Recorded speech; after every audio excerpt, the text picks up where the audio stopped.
Siyahlala ngiyathemba niphelele igama uSithembiso umzukulu kaDoyi.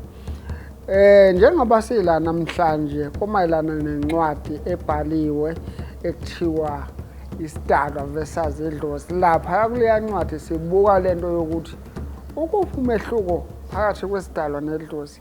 Yini isidalwa yini idlozi? Ngizoshaya nje kafushane.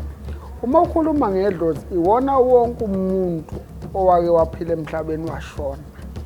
Kanti uma ukhuluma ngesidalwa yidlozi eselinikeziwe ukuthi lizobhekana nobani, lizobheka impilo kabani noma lizonakekela abantu. Isidalwa-ke kusuke kuwumuntu ongaphilanga naye, ngoba isidalwa siqala ukukubheka ngoba nakho sewuzelwe, kodwa siqala ukukuhlenga uma wakho esazithwele. Awukwazi umuntu oke waphila nawe ukuthi abe isidalwa sakho. Ngesikhathi saphila ngabe kanti ubukade ubhekwe ubani. So isidalwa uba umuntu othe uzalwa ubevele ngasekho emhlabeni.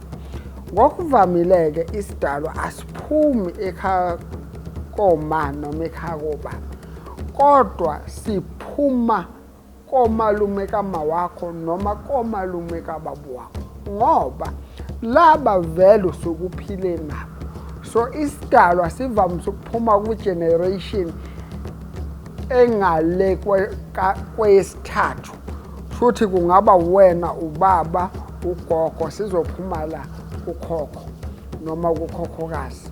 So le ncwadi-ke kuyobaluleka ukuthi uyithole ngoba yonke imibuzo onawo ngokokuthi ubani isidalwa sihamba nami noma ngisibona kanjani, ngisigcina kanjani, sijabule, yini engasicasula, yini engadala umonakalo kulesidalwa, uzoyithola kule ncwadi ethi Isidalwa versus Idlozi.